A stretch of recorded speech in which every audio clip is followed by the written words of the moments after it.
What's up, boys and girls? Welcome to today's video.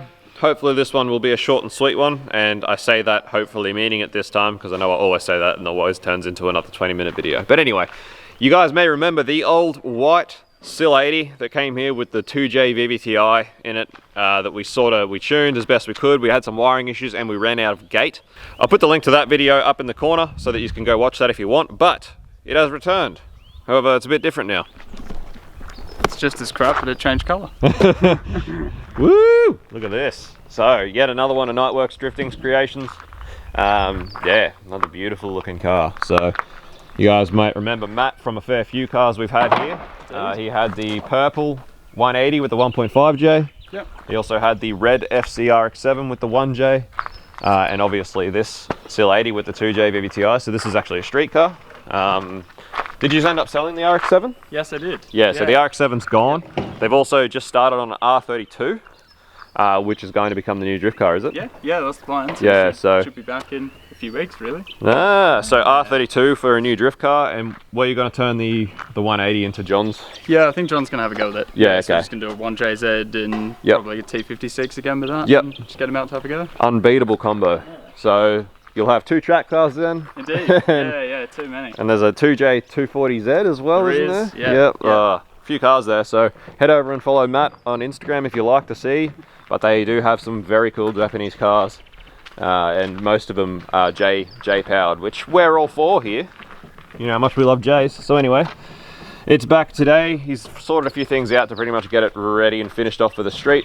And it's back today. We're going to replumb the Mac valve to try and get a bit more boost into this thing. And hopefully we can sort of start to tickle a bit more power with it. I think last time I was here it made low 400s. What did it make last time? I can't even remember. 435? Yeah, so we'll try and tickle 500 with it with some Mac valve replumb to try and get a bit more duty cycle into this gate and get a bit more boost happening. Because it is quite a big turbo. You know, 2J VVTi, it's just a stock 2J VVTi, isn't it? But we know they're good for 500, so that's okay. And yeah, it's a TR6060, which I sold, Matt, so everything's here to make the power. We just got to make it now. Hopefully. This one's a Link as well, Link Monsoon. G4X or Plus? Plus? It is a Plus. Yeah, it's the same one that was in the purple car. Big fan. Anyway, we should be good. Let's get it on the dyno and make some noise. Here's a funny one for you guys. For those of you who have been around for a while and do remember the purple 180 that we tuned for Matt, the 1.5J in it, he actually finally pulled that engine down before he put it into the R32. And what he actually found was that there were a whole heap of bent rods in there. So he reckons before he put the Link in it, so long before it ever came here, when he had, because they used to run that 1.5J or just on the stock ECU and stock harness, and he reckons one Matsuri before the Link went in, it actually hydrolocked with fuel. And that's what they suspect bent the rods. So it's wild to think that that thing was making over 400 horsepower for many, many events. Matt drove the absolute crap out of it. 18 months or so like that. Yeah, So, not kind to it, and drives quite often with bent rods in it the entire time, which is funny. So we're looking forward to retuning that setup in the R32 with straight rods. So it was just a 2J GE non-VVTi bottom end with a 1J head. So looking forward to that thing coming back in the 32, but it's pretty wild. So he tossed the one that was real bent. A few of these are a bit questionable, but Matt's decided to give, well, I actually pretty much poached them off him, so you can see that one's quite bent. So I poached these rods off Matt because we have a almost complete set of 2J GE non-VVTi rods in the back room that had one bent one, and that's the set that I pulled out of the motor I built for Todd, which had hydrolocked one cylinder and bent one rod. So the other rods were good, so if I can get one good rod out of this set, I can complete a set of non-VVTi GE rods, which means that if we find a cheap VVTi 2J, we can put good rods in it and send it. Oh, we're going to use them for my 2J GE build, aren't we? I thought we were just going to use the 2J GE bottom end we've got for your build. Oh, sorry, that's right. Yeah. We do have a whole bottom end. That's right. Yeah. It was just we had to swap the block over, I remember. Yeah. So we do have. If we make a full set out of that, that means we've got two sets. Yeah, it's two sets. Yeah, sweet. but yeah, we do have a complete GE bottom end for yours. Yeah, I remember that. And a complete 1J for me, which also came from Matt last time.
Alright guys, unfortunately not the day that we wanted, as it goes with cars. I'd like to say sometimes, but it's actually most of the time how it goes with cars. So, fought through quite a few issues. Still having, same as last time, having some charging issues.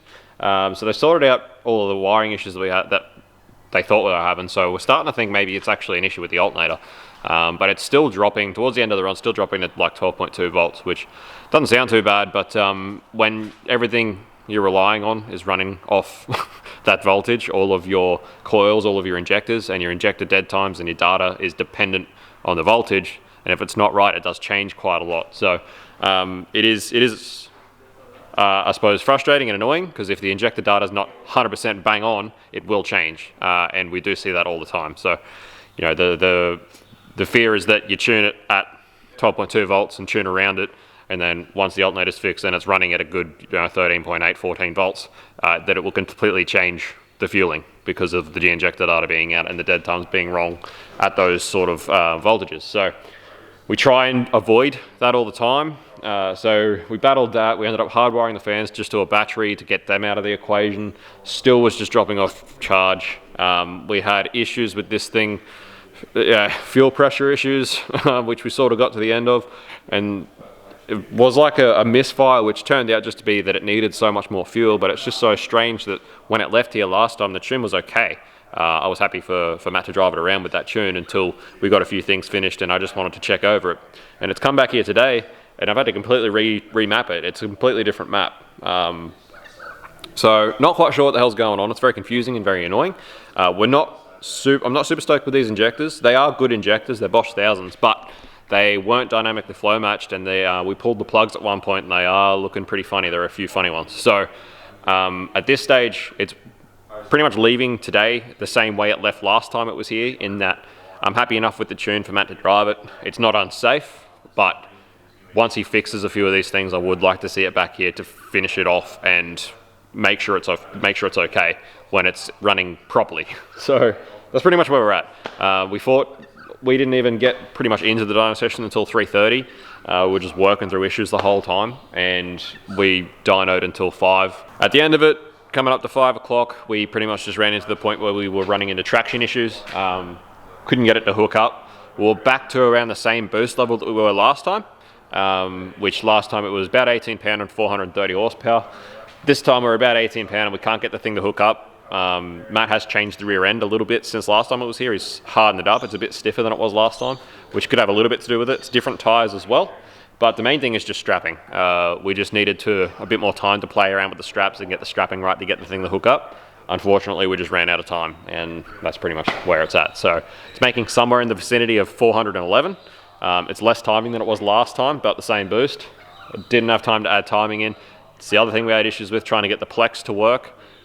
Because this thing's a monsoon, it's all batch fire, and the injector plugs don't have the weather seals on them. So trying to get a solid contact for the Plex was a problem, and I was having trouble getting the Plex to work. So I didn't get to the point where I was adding timing at this stage, and we ran out of time to do all of those things. So it's just one of those things where we ran out of time, really, is what it comes down to. So anyway, that's pretty much where we are. It is weird, and it does somewhat worry me how much I had to change the fuel map to get the fuel back to where it was. Like, the fueling is not far off where it left last time, but the map is completely different.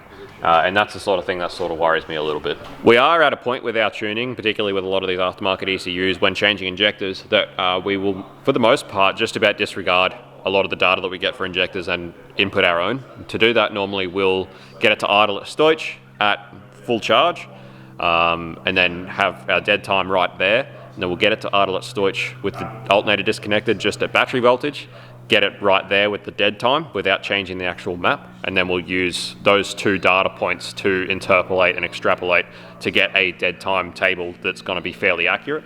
Unfortunately, because this thing is not charging properly, I couldn't even do that. You know, I couldn't get it to 14 volts to get a data point for a dead time. So yeah, it's hard.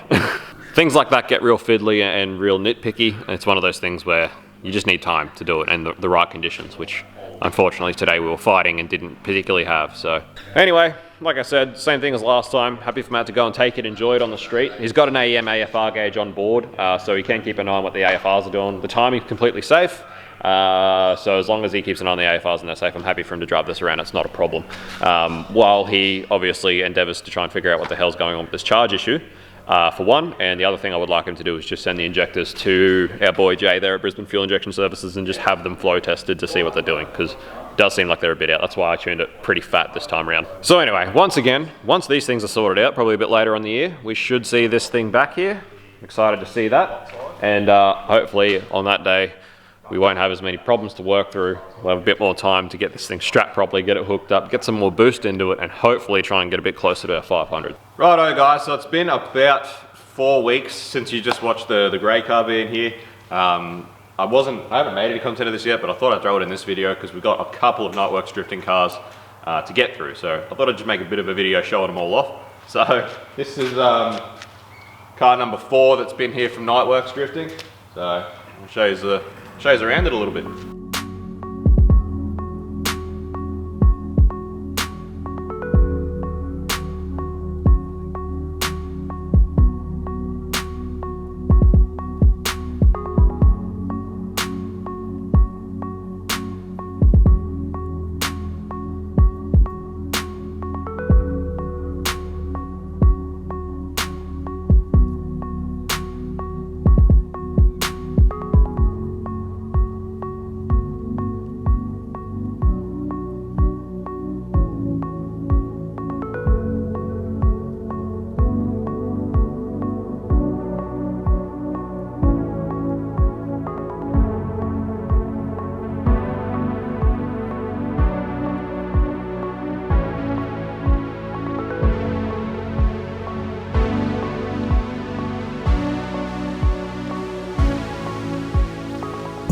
Alright guys, so what we've got here is a Datsun 240z with a 2JZ GTE VVTi shoehorned into it, with a brand spanking new R154 from Toyota.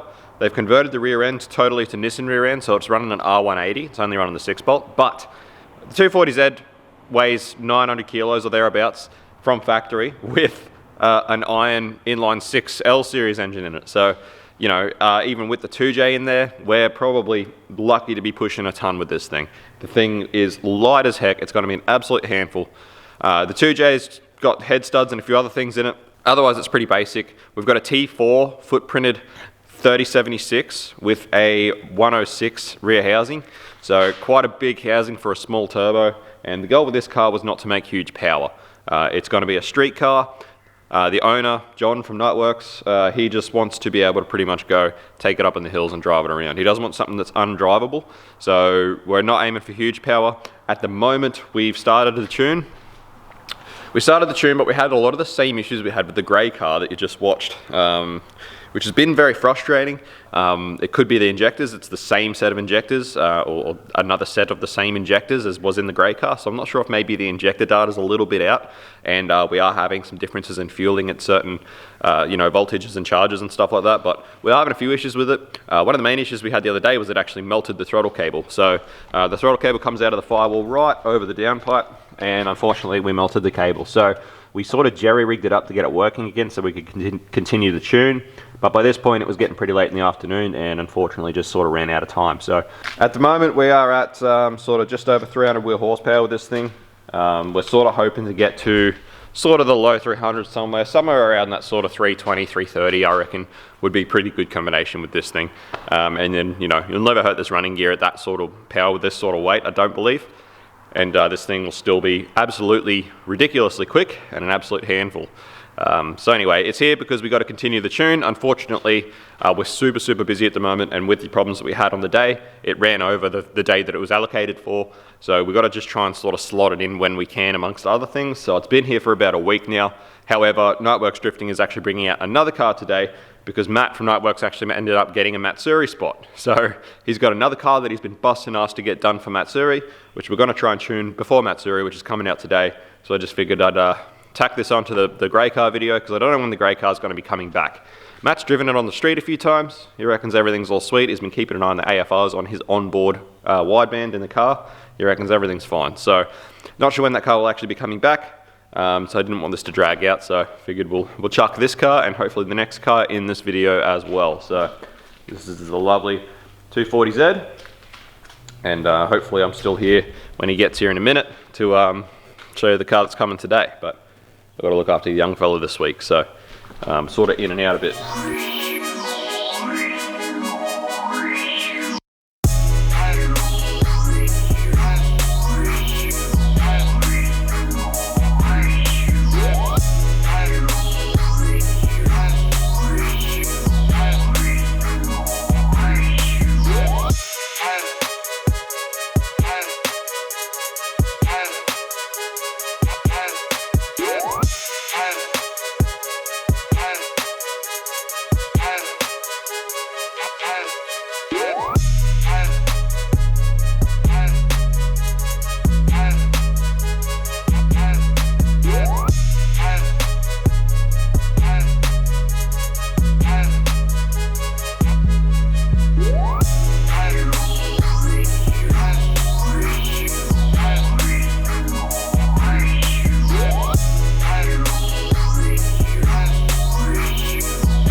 Alright guys, so car number 5, or 4.5 from Nightworks. Yeah, I think this is 4.5 I suppose, if you count it. It is the combo that was in the purple 180 that we first did for Nightworks. You remember that long ago?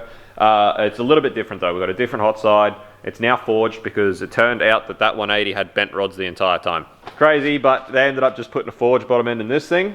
So we've got forged rods and stuff now. Still just the 1J head with stock 1J cams, but we've now gone to a 35, a T4 3582 instead of a 3076. So a little bit bigger on the hot side, which this thing really needs. Pretty much the last thing this combo would need to really get happening is some cams to sort of help the 1J head on the 3-litre bottom end. But apart from that, this thing's going to be awesome. It's pretty much now ready for Matsuri. Rex has tuned it today while I was looking up after the young fella. It's going pretty well. Rex is having a lot of issues with traction, so not 100% sure on how much power it's making, but the tune's good. We're up to about 20 pound. The number we've got at the moment is 430, but we're pretty sure it's making a little bit more than that without so much tyre slip. But given the time constraints and that, all Rex is going to do is let it cool down for a little while, try and let the tyres cool down a bit over the next sort of half hour or so, and then give it one more run and see if we can get a better number than that, or a couple more runs once we get some heat into the hot side and stuff. But that's going to be it as far as trying to get it settled on the dyno today because of time constraints and everything else. But yeah, somewhere between 430 and 440 probably. But yeah, pretty awesome thing. So they pulled this combo out of the 180, the purple 180. As far as I'm aware, they're going to put another combination in the purple 180 for another drift car. For John to have a go. That's the plan. So yeah, heaps of cool cars. So anyway, definitely go give them a follow on Instagram and everything else if you want to keep up with it, because this is not all of them anyway. It's still, even though it's the 5th one that's been here, it's still not all their cars. It's most of them. It's most of them. Not quite though. It's the ones that look kind of pretty. So yeah, yeah, that's where it is. So R32. As you can see, obviously big fans of JZ platform in Nissans and Datsuns. Yeah.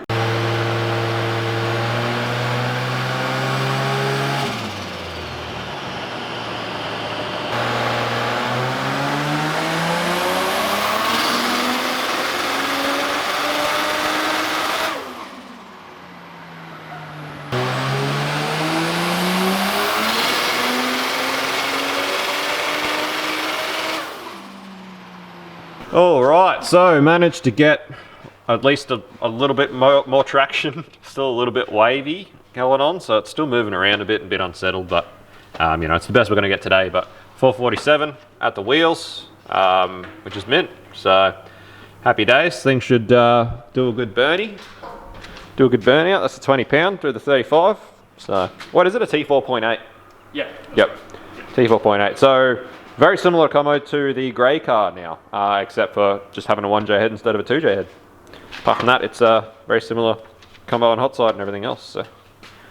Yeah. Cool beans. And that thing was about 20 pound as well, I think. And yes. 430, yes, very similar power. 430 something. Yeah, 430. That one, those two runs were 21. Oh, 21. Yeah. So it's just a little bit cooler. Temperature differences. Yep. Yeah, it's just picked up a PSI. Yep, cool beans. Yeah, it's fair. Yeah, I think the grey one went 434. But I didn't get too aggressive on the time at the grey one. No, with no, things that were going on with fueling. Yeah, so we had traction issues with that as well. oh yeah, we had traction issues with that too. So there you go.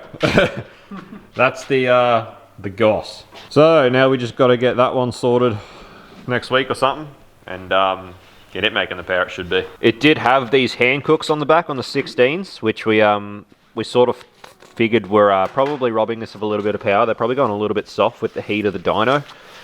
So the boys bought a set of older tires on a set of 16s to put on it now, which should be a little bit better as far as the dyno goes. It's a pretty big misconception, you know, dynos, they actually get way hotter than any sort of track or road condition. So soft tires, semi-slick tires that are designed to go soft when they get hot, they actually rob you of a lot of power and can cause a lot of issues. So we generally actually find that the harder and nastier the tires are, the better they are for the rollers, just for the case of heat, how they handle heat. So this thing, we were at 16 pound and it's still only 300 horsepower. We reckon it's missing a good 30 horsepower at that sort of boost. And you know, the timing, it's still going to take a little bit of timing. I didn't have time to add all the timing the other day, but even at the timing that it's at, it's not too retarded. It should be, you know, a bit more than 300 horsepower at the wheel. So we'll hopefully these will sort out a lot of our issues. And we've got a few other issues to sort out in this car and finish the tune off. Anyway guys, like I said, the boys would be pretty happy with low 300s of this thing. Somewhere around the 320, 340 in between there should be awesome for this thing, especially with the weight and being a street car and wanting to be driven on the street. So anyway, I'm not gonna wait till we do that for this video because I wanna get this out soon.